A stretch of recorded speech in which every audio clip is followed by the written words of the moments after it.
செய்யும் வினைதான் என் செய்யும் என்னை நாடி வந்த கோல் என் செய்யும் கொடுங்கூற்று என் செய்யும் கூரேசர் இருதாலும் சிலம்பும் தண்டையும் சதங்கையும் சண்முகன் தோளும் கடம்பும் என் கண்முன் வந்து தோன்றிடினேன். நம்ம இந்த வீடியோவில் பார்க்கக்கூடிய தலைப்பு அப்படிங்கிறது ராகுகேது பயிற்சி. எப்போவுமே ஒரு வருடத்தில் ராகுகேது பயிற்சி ஆகும்போது மக்கள் ஒரு எதிர்பார்ப்பு இருக்கும். இந்த கிரக பயிற்சியில் நமக்கு என்ன நன்மைகள் இருக்குது, என்ன தீமைகள் இருக்குது அப்படின்றது பொதுவாக எல்லாருக்குமே ஒரு எதிர்பார்ப்பு அப்படிங்கிறது இருக்க தான் செய்யும். அந்த வகையில்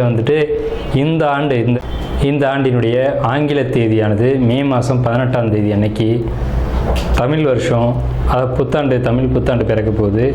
தமிழ் புத்தாண்டு விஸ்வாசு வருடம் 13ஆம் தேதி, சித்திரை 13ஆம் தேதி, அதாவது சித்திரை மாதத்துக்கு விஸ்வாச வருடத்தினுடைய முதல் மாதமான சித்திரை மாதத்தினுடைய 13ஆம் தேதி மாலை மணி 5:25க்கு.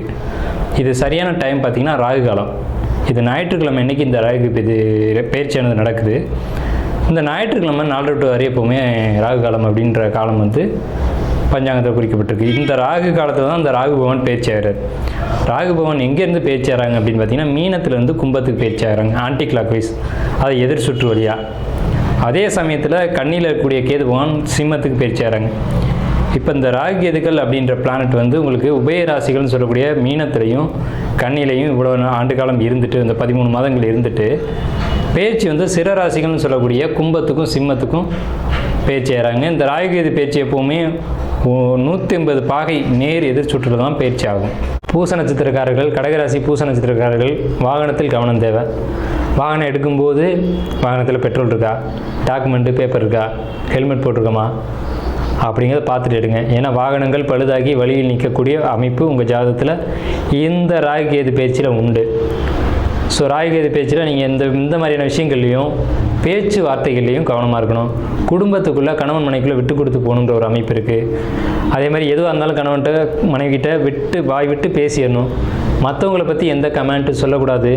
இந்த ராகுகேது பயிற்சியில் இந்த ராகுகேது பயிற்சி உங்களுக்கு நன்மை செய்தா அப்படின்னு பார்த்தீங்கன்னா கண்டிப்பாக 100% நன்மை செய்து தேவையற்ற பேச்சுவார்த்தைகள், தேவையற்ற ஒரு பழக்க வழக்கங்கள் அப்படிங்கிறது இந்த காலகட்டத்தில் வேண்டாம். மொபைல் அடிக்ஷன் அப்படின்ற ஒரு அமைப்பு இருக்குது. ஸோ இதெல்லாம் குறைச்சிக்கோங்க. வீட்டில் கண்டிப்பாக சுப நிகழ்ச்சிகள் நிச்சயம் நடந்தே தீரும். அது திருமணம், குழந்தை வாய்ப்பு, சுப நிகழ்ச்சிகள், ஏதேனும் ஒரு நிகழ்ச்சிகள் கண்டிப்பாக நடக்கும் கடகம் பூசத்திற்கு. இந்த வீடியோவில் நம்ம பார்க்கக்கூடிய விஷயம் அப்படிங்கிறது கடகராசிக்கு உண்டான ராகுகேது பயிற்சி பலன்கள். கடகம் அப்படின்னாலே அது இயற்கையினுடைய ஒரு தாய் வீடு அப்படின்னு பேர். அதாவது 4ஆம் இடம் அப்படிங்கிற காலபுருஷனுக்கு 4ஆம் வீடு அப்படிங்கிற கடகராசி அப்படிங்கிறது தாய்மையை சுட்டி காட்டக்கூடிய ஒரு ராசி அப்படிங்கிற ஒரு கணக்கு. இந்த ராசிக்கு ராகுகேது பயிற்சியானது மே மாதம் 18ஆம் தேதி அன்னைக்கு மாலை 5:25க்கு. அது சரியான தமிழில் சொல்லணும் அப்படின்னா விஸ்வாசு வருடம் சித்திரை மாதம் 13ஆம் தேதி அன்னைக்கு ஈவினிங், அதாவது மாலை டைமில் வரக்கூடிய 5:25க்கு ராகு காலத்தில் ராகு இந்த கடகத்துக்கு 9ஆம் இடத்துலேருந்து 8ஆம் இடத்துக்கும், கேது கடகத்துக்கு 3ஆம் இடத்துலேருந்து 2ஆம் இடத்துக்கும் பயிற்சி ஆகிறாங்க. இந்த பயிற்சி நன்மை செய்யுமா தீமை செய்யுமா அப்படின்ற ஒரு கேள்வி உங்களுக்குள்ள கண்டிப்பாக இருக்கணும். ஏன்னா கடந்த காலகட்டங்களில் நீங்கள் அனுபவித்த கஷ்டங்கள் கொஞ்சம் நெஞ்சம் அல்ல. இந்த கோச்சார சனியினால் 8ஆம் இடத்து சனி பாரப்பா பானுமைந்தன் பால்மதிக்கு 8 நிற்க சிறப்பா சிரித்திட்டேன் ஜென்மனுக்கு அநேக துன்பம் செத்திறந்து போவதற்கோன்னு எண்ணம் கொள்வான்னு சொல்கிறாங்க பாடலில். இறந்து போயிடலாமான்ற எண்ணத்தில் நீங்கள் இருந்திருப்பீங்க. மைந்தன் பால்மதிக்கு 8 நிற்க செத்திறந்து போவதற்கு ஒரு எண்ணம் கொள்வான்னு சொல்கிறாங்க. ஸோ அப்படிப்பட்ட கஷ்டங்கள்லேருந்து மீண்டு வந்திருக்கீங்க. இனி வளர்ச்சியா வீழ்ச்சியா, வெற்றியா தோல்வியா, இதுதான் உங்களுடைய கேள்வி. கண்டிப்பாக என்னுடைய கருத்து அப்படிங்கிறது வெற்றி மட்டுமே அப்படிங்கிறது தான். எதுக்காக கஷ்டப்பட்டோன்றது முக்கியம். நம்ம கடந்த காலத்தில் கஷ்டங்களை அனுபவிச்சிருக்கோம். எதுக்காக கஷ்டப்பட்டிருப்போம்? ஒன்று நம்மளுடைய சொந்த வீடு அல்லது நம்மளுடைய சொந்த பொருள், இதில் ஏதேனும் ஒரு பொருளுக்காக, நம்மளுடைய உரிமை உள்ள ஒரு பொருளுக்காக கஷ்டப்பட்டிருப்போம். நம்மளுடைய பொருளை அடுத்தவங்க பொருள்னு சொல்லி உரிமை கொண்டாடி இருப்பாங்க. அதனால கஷ்டங்கள் ஏற்பட்டிருக்கும். இப்போ எப்போவுமே சனி பகவான் அதனால தாங்க சொல்கிறது நீதிமான். அவர் 8ஆம் இடத்துல இருக்க வரைக்கும் அங்கே உண்மைத்தன்மை என்னன்றதை உணர வச்சுட்டு 9ஆம் இடத்துக்கு போகும்போது உயர்ந்த பதவிகளை கொடுத்து, உயர்ந்த பதவிகளை மட்டும் கொடுக்கறது இல்லாமல் உங்களுடைய உடைமை பொருட்களை உங்கள் கையில் கொடுத்துட்டு போவாருங்க. சனி பகவான் யாருமே நெகட்டிவாக நினைக்காதீங்க. அவர் இயற்கையின் தலைவன், அவர் நீதியின் தலைவன் அப்படின்னு தான் சொல்லணும். நான் அப்படி தான் சொல்லுவேன். அப்போ இந்த கடக ராசிக்கு 9ஆம் இடத்துக்கு பயிற்சியாக இருக்கக்கூடிய சனி பகவான் இந்த ராகுகேது பயிற்சி காலகட்டத்தில் உங்களுக்கு நன்மை செய்வார் அப்படின்னா முழுக்க நன்மைகள் மட்டுமே செய்ய கடமைப்பட்டவர், எல்லளவு கூட தீமைகள் கிடையாது அப்படிங்கிறது என்னுடைய ஆணித்தரமான கருத்து. அதுக்காக எல்லாமே நன்மை நடந்துடும் அப்படின்னு நம்ம சொல்ல முடியாது. சின்ன சின்ன கஷ்டங்கள் எல்லாருக்கும் இயல்பாக வரக்கூடிய விஷயங்கள் வரும். அது எந்தெந்த இடத்துலன்றதை நம்ம பார்ப்போம் அடுத்தடுத்து. உங்கள் ராசிக்கு 12ஆம் இடத்து குரு 9 கூடவே 12ல். அப்போ தந்தை வழியில் ஏதேனும் இடர்பாடுகள், தந்தை வழி சொத்து கிடைக்கிறதுல ஏதாவது தடைகள் தாமதங்கள் அப்படிங்கிறது மட்டும் இருக்கும். டாக்குமெண்ட் பிரச்சனையை சந்திக்கக்கூடிய காலகட்டம் இது. டாக்குமெண்ட்னால தான் கடந்த காலகட்டத்தில் சங்கடங்கள், ஆனால் அது முடிவுக்கு வர வேண்டிய காலகட்டம் 9 சனி வரும்போது வரும். 8ஆம் இடத்து ராகு கவனம் தேவை. ஏன்னு கேட்டிங்கன்னா ராகு அப்படிங்கிறது மறைமுக கிரகம், தேவையற்ற கிரகம் அப்படின்னு பேர். தேவையில்லாத விஷயங்கள், தேவையற்ற விஷயங்களில் கவனம் செலுத்தக்கூடிய கிரகம் ராகு. போக கிரகம் அப்படின்னு பேர். போகங்களின் மீது தேவையில்லாத நாட்டங்கள் கொடுப்பார். இப்போ மொபைல் அடிக்ஷன் கூட ஒரு போகம் தான். ஒரு மொபைல் நோண்டுறோம், ஃபேஸ்புக் பார்க்குறோம், ஒரு 5 நிமிஷம் பார்த்தோம் அப்படின்னா நம்மளை மறந்து போயிடுறோம்ல உள்ள. அந்த மாதிரியான மொபைல் அடிக்ஷன் உங்களுக்கு வேணாம் அப்படிங்கிறதான் அடியனுடைய தாழ்மையான கருத்து. ஸோ அந்த மாதிரி தான் கொடுத்துருவார் அப்படிங்கிறத நான் சொல்கிறேன். அதே இதை எப்படி பாசிட்டிவாக மாற்றலாம் அப்படின்ற ஒரு கான்செப்ட் இருக்குது. உங்களுக்கு 2ஆம் இடத்துக்கு ஏதுங்க, 2ஆம் இடம்ன்றது வாக்குஸ்தானம் அப்படின்னு பேர், பொருளாதார விஷயம் பேர். அப்போ பொருளாதாரத்தில் சின்ன சின்ன தடைகள், தாமதங்கள், இடையூறுகள் இதெல்லாம் கொடுப்பாங்க.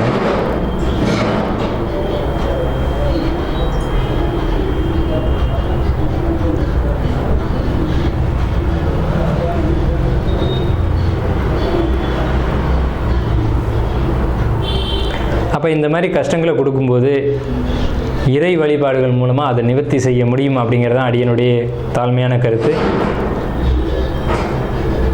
இந்த காலகட்டங்களில் இறைவனுடைய சப்போர்ட் உங்களுக்கு கிடைக்குமா அப்படின்னு கேட்டிங்க அப்படின்னா நிச்சயமாக கடவுளுடைய அனுகிரகம் உங்களுக்கு கிடைக்கும். ஏன்னா உங்களுக்கு 5ஆம் இடத்தை, உங்கள் ராசிக்கு 4ஆம் இடத்தை தன்னுடைய 5ஆம் பார்வையை குரு பார்க்குறாங்க. உங்களுடைய 6ஆம் இடத்தையும் உங்களுடைய 8ஆம் இடத்தையும் ஒரு சேர குரு பார்ப்பது அப்படிங்கிறது 2ஆம் இடம், 4ஆம் இடம், 6ஆம் இடம், 8ஆம் இடம், 2, 4, 8ஆம் இடங்களை பார்க்குறது அப்படிங்கிறது இந்த காலகட்டத்தில் உங்களுக்கு இறைவனுடைய ஒரு துணை அப்படிங்கிறது கண்டிப்பாக கிடைக்கும். இந்த காலகட்டங்களில் நீங்கள் என்ன செய்யணும் அப்படின்னா கண்டிப்பாக ஆலய வழிபாடுகள் அதிகமாக எடுத்துக்கணும். குறிப்பாக கணபதி, மனித முகமல்லாத தெய்வங்களுடைய வழிபாடு அப்படிங்கிறது உங்களுக்கு பெரிய சப்போர்ட்டை ஏற்படுத்தும். இருந்தாலும் சின்ன சின்ன மனக்குழப்பங்கள் இருக்க தான் செய்யும். ஏன்னா கடந்த காலகட்டங்களில் நீங்கள் சந்தித்து வந்த சம்பவங்கள் அப்படி. ஸோ காதல் விஷயங்கள் கசப்பை ஏற்படுத்தியிருக்கும். திருமணம் அப்படின்றது உங்களுக்கு ஒரு இனிமையான ஒரு அமைப்பை இப்போ கொடுக்கும்.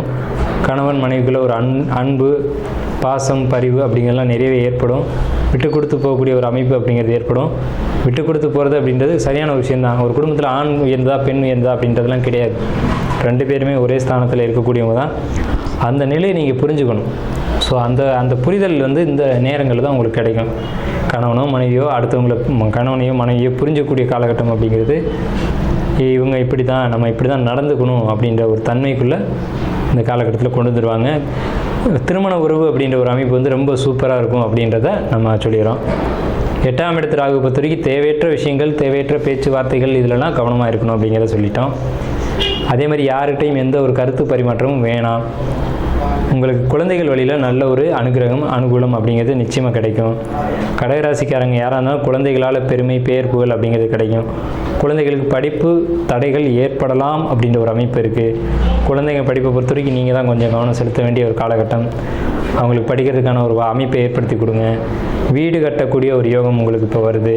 வீட்டை இடித்து கட்டக்கூடிய யோகம், அல்லது புதிய இடம் வாங்கி கட்டக்கூடிய யோகம். பழைய வீடு வச்சுருந்தீங்க அப்படின்னா பழைய வீட்டை இடித்து கட்டக்கூடிய யோகமான ஒரு அமைப்பு அப்படிங்கிறது இந்த காலகட்டத்தில் நிச்சயம் உங்களுக்கு ஏற்படும். ஸோ வீடு கட்டக்கூடிய அமைப்பு, இடம் வாங்கி போட்டுருப்பீங்க நம்ம நாளைக்கு முன்னாடி, அது இப்போ அந்த இடத்துல போய் வீடு ஆரம்பிக்கலாமான்னு ஒரு யோசனை கொடுக்கும். அது செய்யுங்க, கண்டிப்பாக நல்லாயிருக்கும். அதை கண்டிப்பாக செய்யுங்க அப்படின்னு தான் அடியனுடைய தாழ்மையான கருத்து.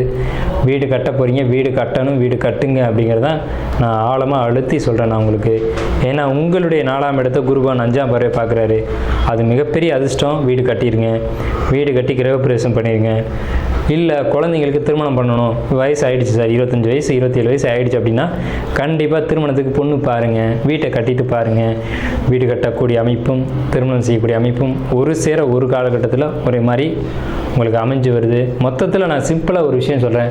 உங்கள் குடும்பத்துக்குள்ளே ஒரு சுப நிகழ்ச்சி நிச்சயமாக நடந்தேறும். சுப நிகழ்ச்சிகள் எதெல்லாம் இருக்கலாம்னா ஒன்று குழந்தைங்க பெரியவங்களாகிறதா இருக்கலாம், அல்லது வீடு கட்டக்கூடியதாக இருக்கலாம், அல்லது திருமண நிகழ்ச்சியாக இருக்கலாம், கிரகப்பிரவேசமாக இருக்கலாம், வீட்டை இடித்து ஆல்ட்ரு பண்ணுறதா இருக்கலாம், அல்லது புதிய மங்களமான காரியங்கள் இது ஒன்றும் அதுக்குள்ளே தான் அடங்கும்.